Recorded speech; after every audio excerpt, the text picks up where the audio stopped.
जय श्री महाकाल फ्रेंड्स। कुछ ही दिनों में आने वाली है होली और जब भी कोई त्यौहार होता है तो हमारे घर पर तो मेहमान आ ही जाते हैं। मेहमान आएंगे तो उनके लिए कुछ न कुछ तो बनाना ही होता है। तो यहाँ पर मैंने बनाई है एक ऐसी चाट जो कि होली के दिन सिर्फ 2 मिनट में ही रेडी हो जाएगी। तो चलिए इसे बनाना शुरू करते हैं। इसे बनाने के लिए मैंने 1 कप मैदा लिया है और इसमें डाली है 2 चम्मच सूजी। सूजी यदि आपके पास रखी हो, सूजी यानी रवा, तो यदि हो तो आप ज़रूर से डालें। इसे डालने से जो यह चाट बनेगी बहुत ही ज़्यादा खस्ता और क्रिस्पी बनेगी। तो सूजी डालने के बाद हम इसमें डालेंगे 1/4 चम्मच नमक, साथ ही डालेंगे 1 टेबल स्पून ऑयल। 1 कप मैदा लिया है तो 1 टेबल स्पून ऑयल तो ज़रूर से ही लें, तभी जाकर के यह चाट काफ़ी ज़्यादा खस्ता बनेगी। अब ऑयल और नमक को मैदे और सूजी के साथ में अच्छे से मिक्स कर लेते हैं। अच्छे से हमने सारा मिक्स कर लिया है। तो अब थोड़ा पानी डाल करके हम इसका एक सॉफ्ट आटा लगाएंगे। फ्रेंड्स ध्यान दें कि हमें सॉफ्ट आटा लगाना है, ना तो बहुत ज़्यादा हार्ड ना ही बहुत ज़्यादा गीला, क्योंकि यदि सिर्फ मैदे से लगाते तो हमें थोड़ा सा टाइट आटा लगाना होता। लेकिन हमने इसमें सूजी डाली है और सूजी पानी पी जाती है, तो इसलिए हल्का सा सॉफ्ट आटा ही हम लगाएंगे। तो यहाँ मैंने आटा लगा लिया है। आप देख सकते हैं कैसा सॉफ्ट है, बस ऐसा ही हमें लगाना है। अब इसे हम ढक कर के रख देते हैं 15 मिनट रेस्ट के लिए। कम से कम 15 मिनट तो इसे हमें रेस्ट पर रखना ही होगा।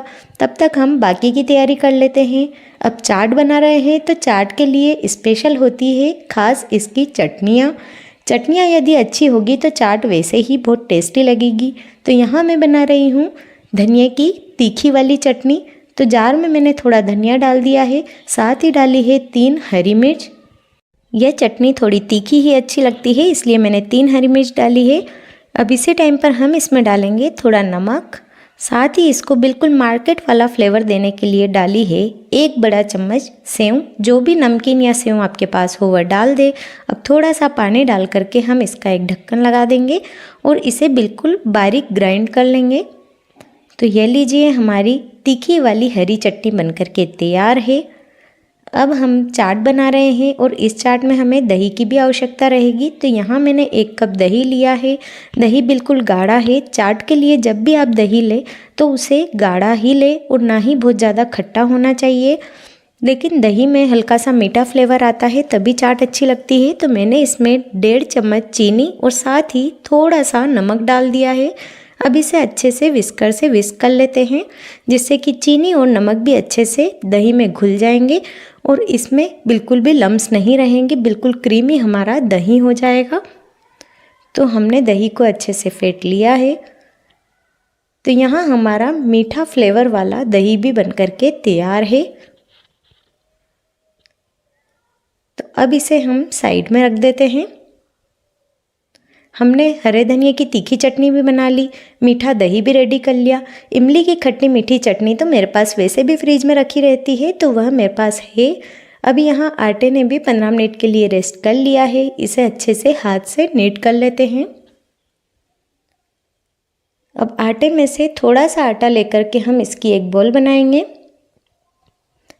मैंने थोड़ा आधा आटा ले लिया है, जिससे कि मैं बड़ी रोटी बेल सकूं। एक ही बारी में जितनी बड़ी रोटी बेल जाएगी उतनी ही पपड़ी इससे निकल जाएगी। अब इसे हमें रोटी के जैसा बेलना है, लेकिन ध्यान रहे बिल्कुल पतला बेले।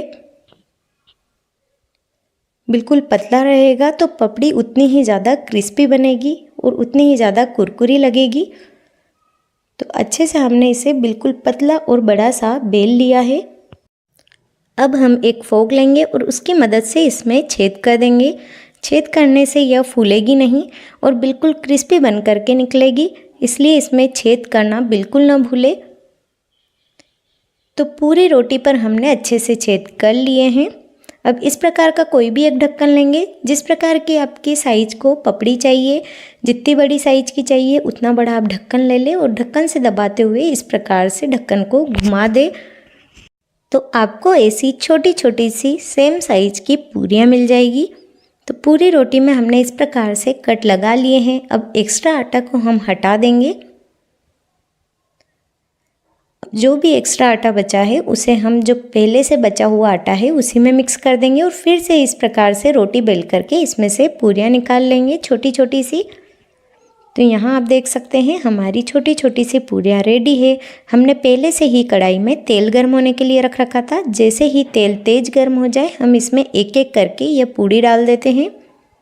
गैस की फ्लेम को हम मीडियम रखेंगे और मीडियम फ्लेम पर ही इन्हें हमें पकाना है। एक बारी में जितनी पूरियाँ आ जाए आप उसमें डाल दें। आप देख सकते हैं हमने फोक से छेद किए थे तो एक भी पूरी इसमें फूली नहीं है। यह बिल्कुल पपड़ी की तरह ही बन करके निकलेगी। यदि आप छेद नहीं करते तो यह गोलगप्पे के जैसे फूल करके निकलती। एक साइड से यह हल्की ब्राउन कलर की हो गई है तो इन्हें हम पलट देते हैं। अब बीच बीच में पलट करके इन्हें हमें अच्छे से गोल्डन ब्राउन कलर आने तक पका लेना है।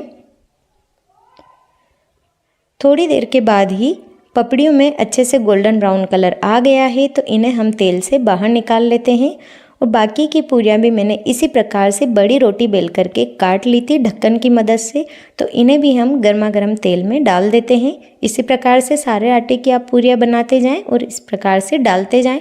जब एक बैच फ्राई हो तब आप दूसरी साइड रोटी बेल ले और कट कर ले तो आपका काम फटाफट हो जाएगा। इन पूरियों में भी अच्छे से गोल्डन ब्राउन कलर आ गया है तो इन्हें भी अब हम तेल से बाहर निकाल लेते हैं। तो फ्रेंड्स यहाँ हमने खूब सारी पपड़ियाँ बना करके रेडी कर ली है। तो जब भी आपको मेहमानों के लिए चाट बनानी हो तो इस प्रकार से पहले ही यहाँ तक की प्रोसेस आप कर ले। इस प्रकार से पपड़ियाँ बना ले। आप देख सकते हैं कितनी कुरकुरी और खस्ता बनी है। चटनी भी रेडी कर ले, दही भी रेडी कर ले और यह सभी तैयारी आप एक दिन पहले ही कर लें तो और भी बढ़िया, क्योंकि जब होली होगी तो आप भी तो होली में रंग खेलना चाहेंगे।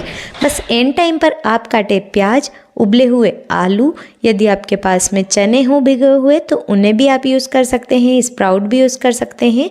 मैंने यहाँ हरी मिर्च, धनिया, उबले आलू और प्याज काटे हैं। अब इनकी प्लेट में सर्व कर लेते हैं। सिर्फ 2 मिनट हमें सर्व करने में लगते हैं। तो प्लेट में हमने पहले पपड़ियाँ रख दी है और इस पर रखेंगे हम उबले हुए आलू, साथ ही रखेंगे कटे हुए प्याज। इसी के साथ अब इस पर डाल देंगे हम कटी हुई हरी मिर्च। यदि आप बच्चों के लिए यह चाट बना रहे हो तो हरी मिर्च को स्किप कर दें। अब इस पर डालेंगे हम मीठा वाला दही। दही, चटनियाँ, जैसा भी आपको जैसा टेस्ट ज़्यादा पसंद हो आप ज़्यादा डाल लें।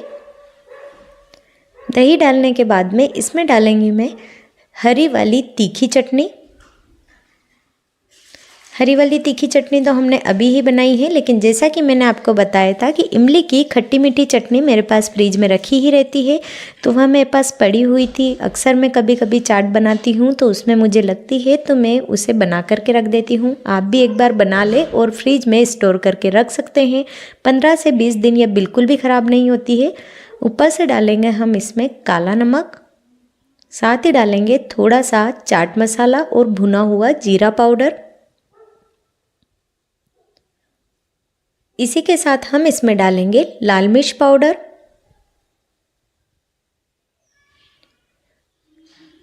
चाट है तो ऊपर से डालेंगे हम बारीक वाली सेव और कटा हुआ हरा धनिया। यदि आपके पास में चुकंदर हो तो उसकी भी पतली पतली सी लंबी लंबी स्टिक्स काट करके आप इस पर डाल सकते हैं, देखने में और भी अच्छा लगेगा। तो ये लीजिए फ्रेंड्स, हमारी होली स्पेशल रंग बिरंगी चटपटी सी पापड़ी चाट बनकर के तैयार है। आपने देखा ना कि इसकी प्लेटिंग करने में सिर्फ 2 मिनट लगे। यदि आप पहले से ही चटनियाँ, दही और पपड़ी एक दिन पहले बना करके रेडी कर लेंगे तो जब होली होगी और मेहमान को सर्व करना होगा तो सिर्फ 2 मिनट में आप यह प्लेट उन्हें सर्व कर सकते हैं। खाने में यह पपड़ी चाट काफ़ी ज़्यादा क्रिस्पी और चटपटी है। तो इस होली पर आप क्या बना रहे हैं मुझे कमेंट करके ज़रूर बताएं।